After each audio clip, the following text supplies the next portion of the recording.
Morning students, आज हम पढ़ेंगे द 100 ड्रेसेस पार्ट 2 की summary. Introduction.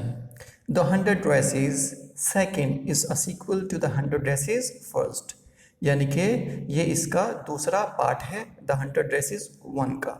It continues the story of Wanda Petronski की, यानी कि इसमें वांडा पैट्रोन्स की कहानी जारी रहती है। The author has described the total reversal of the attitude.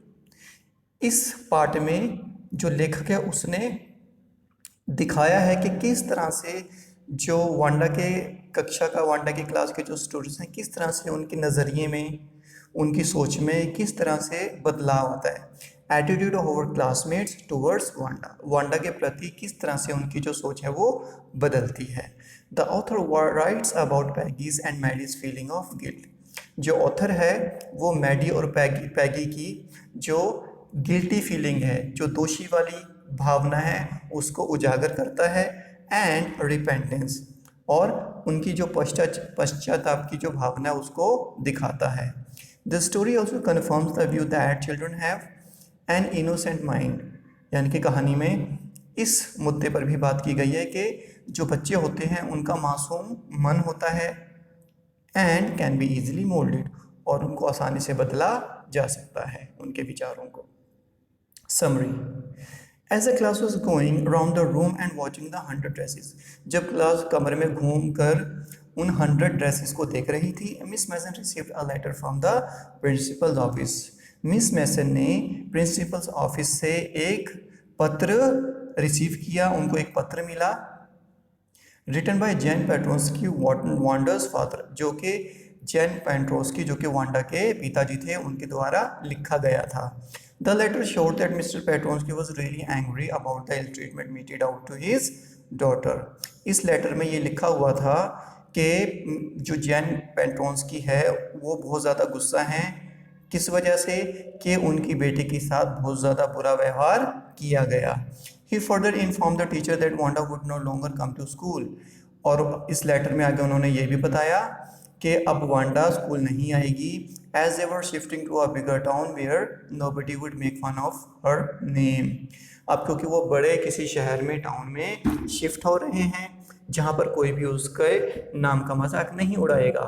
Miss Mason read the letter to the students. Miss Mason ने इस लेटर को बच्चों को, विद्यार्थियों को पढ़कर सुनाया। कौन से विद्यार्थी? रूम नंबर 13 के विद्यार्थी। And advised them never to hurt the feelings of anyone, और उनको सलाह दी कि उनको कभी भी किसी की भावनाओं को हताहत दुखी नहीं करना चाहिए। She asked the students to think about the entire issue. उसने विद्यार्थियों से इस सारे मुद्दे पर सोचने के लिए कहा कि आपको इस चीज़ पर सोच विचार करना चाहिए कि जो आपने किया वो ठीक है या गलत। Maddie was greatly affected and could not put her mind to work. अब सबसे ज़्यादा जो प्रभावित हुई थी वो मैडी हुई थी, और वो अपना जो मन है वो पढ़ाई में नहीं लगा पा रही थी। She felt guilty because she had remained quite. वो अपने आप को दोषी महसूस समझती है क्योंकि वो हमेशा चुप रही। And not protested against the ill treatment done to Wanda, और इसने कोई भी इसके प्रति आवाज़ नहीं उठाई जो बुरा व्यवहार वांडा के साथ किया जा रहा था। She considered her self to be coward. उसने अपने आप को एक डरपोक समझा। For behaving in this manner, कि उसने इस तरह से बर्ताव किया, यानी कि वो अपने आप को कावर्ड, डरपोक कहती है। She further thought that she could at least tell Wanda, और उसने आगे सोचा कि कम से कम वो इतना तो बता सकती थी वांडा को that she did not mean to hurt her feelings, कि उसका कोई विचार नहीं था वांडा की भावनाओं को हताहत करने का। कम से कम ये तो उसको बता ही सकती थी Maddie. She resolve to find Wanda. अब उसने संकल्प किया, मैडी ने संकल्प किया कि वो वांडा को ढूंढेगी। After school hours in the afternoon, दोपहर में छुट्टी के बाद, Peggy casually suggested to Maddie to help her find whether Wanda was still there. Peggy ने वैसे ही मैडी से कहा कि चलो वांडा को ढूंढते हैं कि वो कहाँ है। The two girls hurried up the track leading to Boggins Height. तो जो दोनों लड़कियां थी वो फटाफट बोगिन्स हाइट की तरफ चलने लगी। इन डैम्प वेदर, गीले मौसम में। Peggy too was preoccupied with the thought. Peggy जो थी पहले से ही इन विचारों में डूबी हुई थी that she had never teased Wanda, कि उसने कभी वांडा को नहीं छेड़ा था। किस वजह से? For belonging to a different nationality, इस वजह से कि वो किसी दूसरे देश से, किसी दूसरे कंट्री से, किसी दूसरी राष्ट्रीयता से संबंध रखती है। और for having a stage name, और उसका कोई अजीब नाम है, यानी कि वो सोच रही थी मैंने कभी भी इस चीज़ के लिए वांडा को नहीं छेड़ा। Now she realise that Wanda was not dumb, अब उसको एहसास होता है कि वो जो वांडा थी वो ना समझ लड़की नहीं थी। एंड कुड ड्रॉ वंडरफुली, और उसकी जो ड्राइंग थी वो बहुत ज़्यादा अच्छी थी, यानी कि बहुत ज़्यादा अच्छा वो चित्र बना सकती थी। Maddie wished to find Wanda at Boggins Heights, Maggie ये आशा कर रही थी कि काश उसको वांडा बॉगिंस हाइट में मिल जाए, because she wanted to apologise to her, क्योंकि वो उससे माफ़ी मांगना चाहती थी फॉर देयर बैड बिहेवियर, के उन्होंने उससे बुरा व्यवहार किया। And request her not to leave the school, और उसको प्रार्थना करने के लिए कि वो स्कूल ना छोड़े। She further plan to repromise that, और उसने ये भी आगे योजना बनाई ये वादा करने के लिए that Peggy and she herself would fight any student, यानी कि पैगी और वो खुद मिलकर किसी भी विद्यार्थी से वो संघर्ष करेंगी, लड़ाई करेंगी। Who would try to tease Wanda, जो वांडा को छेड़ने की कोशिश करेगा। With this thought the girls reached a little white house, इन विचारों के साथ जो लड़कियां थी वो सफ़ेद घर पर पहुंच गई छोटे से। And guessed that Petronskis lived there, और अंदाज़ा लगाया कि जो पेट्रोन्स्कीज फैमिली है वो वहाँ पर रहती थी। The pathway was not really welcome, जो रास्ता था वो ज़्यादा अच्छा नहीं था, but the house was neat and clean, लेकिन जो घर था बिल्कुल साफ़ सुथरा था। However no one was there in the house, लेकिन घर में कोई भी नहीं था। The Petronskis had left, Petronskis जो थे वो घर छोड़कर चले गए थे। And the two girls felt sorry, और जो दो लड़कियां थी उनको बहुत दुख हुआ that now they would not be able to make amends, कि वो अपनी गलती को नहीं सुधार पाएंगी। डिसअपॉइंटेड, निराश होकर दे रिटर्न होम, वो घर वापस चली गई। Peggy felt sorry for not being able to apologise for her rude behaviour, Peggy को बहुत ज़्यादा दुख हुआ कि उसने माफ़ी नहीं मांगी वांडा से अपने गलत व्यवहार के लिए। बट कंसोल्ड हर सेल्फ, लेकिन वो अपने आप को ये कहकर उसने आपको समझा लिया with the thought that Wanda could get such good ideas for her drawings, के उसी के बिहेवियर की वजह से, किसके? पैगी के बिहेवियर की वजह से ही उसको ड्राइंग के, चित्रकारी के इतने अच्छे विचार आए। प्रोबेबली ड्यू टू बुलिंग, शायद हो सकता है उसको उसके ऊपर रोब जमाने की वजह से, यानी कि उसको उसके ऊपर रोब जमाने की वजह से वांडा को चित्रकारी के इतने अच्छे अच्छे विचार आए। Wanda might not have won the contest if she had mocked her, Wanda वो जो कॉन्टेस्ट था, वो जो प्रतियोगिता थी, वो नहीं जीत सकती थी अगर वो उसका मजाक नहीं उड़ाती। Maddie spend a sleepless night, Maddie ने सारी रात जागकर रात गुजारी। She thought about Wanda's faded dress, वो वांडा की फीकी पड़ी हुई ड्रेस के बारे में सोच रही थी। हर लिटिल हाउस, उसके छोटे घर के बारे में। एंड द 100 ड्रेसेस, और इन 100 चित्रों के बारे में सोच रही थी। She firmly resolved that in future she would not remain a silent Spectator, अब उसने संकल्प किया कि भविष्य में वो कभी मूक दर्शक बनकर नहीं रहेगी। टू सच टीजिंग इंसिडेंट्स, इन छेड़छाड़ की घटनाओं के प्रति।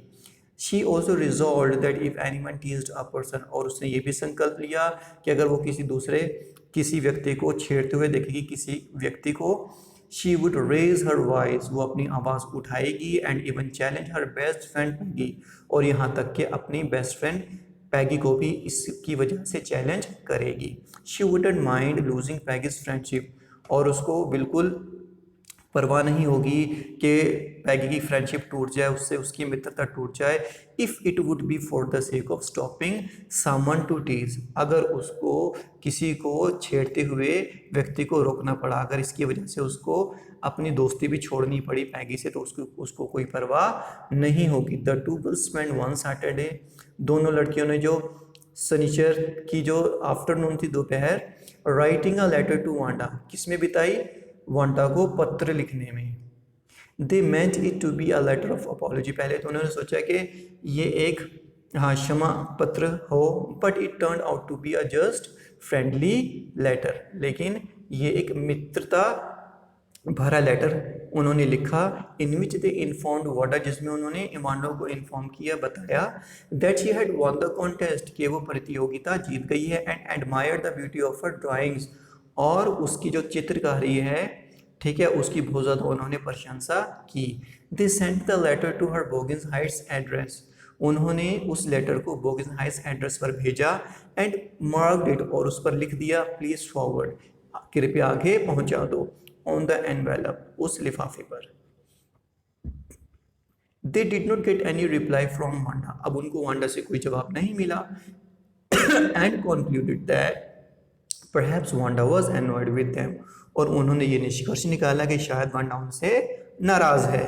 पैगी had started forgetting about it, अब पैगी धीरे धीरे इस चीज़ को भूलने लगी, but Maddie used to make speeches at night, लेकिन जो मैगी थी वो रात को अपनी नींद में बोला करती थी, बिफोर गोइंग टू स्लीप, है ना, सोने से पहले वो अपनी स्पीच में, अपनी बोल में बोला करती थी in defence of Wanda, Wanda के डिफेंस में, वांडा की डिफेंस में, यानी कि उसके बचाव में। On the last day of school before Christmas holiday, यानी कि क्रिसमस की छुट्टियों से एक दिन पहले, their teacher informed the class, उनके अध्यापक ने क्लास को बताया that she had received a letter from Wanda, कि उसको वांडा की तरफ से एक पत्र आया है, and felt glad that now she would be able to send Wanda her medal, और उसने खुशी जाहिर की कि अब वो उसे मैडी का मेडल जो है उस एड्रेस पर वापस भेज सकती है। Everybody listened intently to the contents of the letter, हर एक ने उसमें लेटर में जो लिखा था उसको बड़े ध्यान से सुना। Wanda had requested the teacher to tell the girls, Wanda ने प्रार्थना की टीचर से कि जो सारी लड़कियां हैं टू कीप दोज 100 ड्रेसेस, सारी लड़कियां उन 100 चित्रों को रख लें अपने पास, as she had made another 100 dresses, क्योंकि उसने और 100 पोशाकें की जो चित्र हैं वो बना ली हैं इन हर न्यू हाउस, उसके अपने नए घर में। She further asked the teacher that the green dress should be presented to Peggy, और उसने आगे प्रार्थना की टीचर से कि जो हरी ड्रेस है वो पैगी को प्रस्तुत की जाए, पैगी को दी जाए, and the blue one be given to Maddie, और जो नीली ड्रेस है वो मैडी को दी जाए। Peggy and Maddie carried the drawings back home carefully, अब पैगी और मैडी बड़े ध्यान से उन ड्राइंग्स, उन चित्रों को घर ले आई। Both the girls were thinking about Wanda, दोनों लड़कियां वांडा के बारे में सोच रही थी, and Peggy concluded that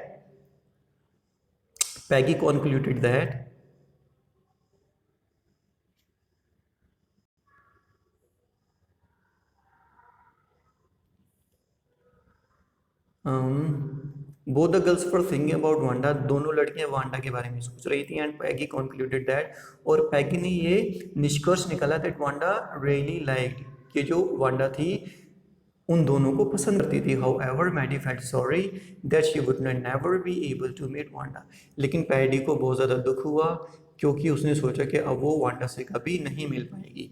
on reaching home, घर पहुंचने पर Maddie looked carefully at the drawings, Maddie ने चित्रों को बहुत ध्यान से देखा, एंड शी सडनली ऑब्जर्व, और अचानक से उसने ये चीज़ नोटिस की, ऑब्जर्व की, that the face on the dress looked like hers, उस ड्रेस के ऊपर जो चेहरा था वो उसके चेहरे की तरह दिखाई देता था। She ran to Peggy's house, और वो दौड़ी दौड़ी पैगी के घर गई, and had a look at her drawing, और उसके ड्राइंग को भी देखा। It too had a face that resembled Peggy's, यानी कि इस ड्रेस के ऊपर भी वही चेहरा था जो पैगी से मिलता जुलता था। Both the girls reached a conclusion that, अब दोनों लड़कियां इस निष्कर्ष पर पहुंची that Wanda really like them, कि वांडा वाकई उनको पसंद करती थी। Tears would well up Maddie's eyes, यानी कि जो आंसू थे मैडी की आंखों से झलक पड़ते, when ever she thought about Wanda, जब भी वो वांडा के बारे में सोचती।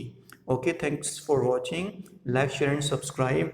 इसका जो लिंक है वो नीचे मैंने डिस्क्रिप्शन बॉक्स में दे दिया, इसमें एक्सप्लेशन मैंने की है, ठीक है ना, लाइन बाय लाइन, और उसी में मैंने टेक्सचुअल क्वेश्चन आंसर्स मैंने डिस्कस किए हैं, ठीक है, इस लिंक में आपको मिल जाएगा। और मेरे इस चैनल पर एक स्पेशल प्लेलिस्ट है, ठीक है ना, 10th के फर्स्ट फ्लाई की, तो उसमें सारी समरी और सारे आपको एक्सप्लेनेशंस मिल जाएंगे। Okay, thank you so much, have a nice time.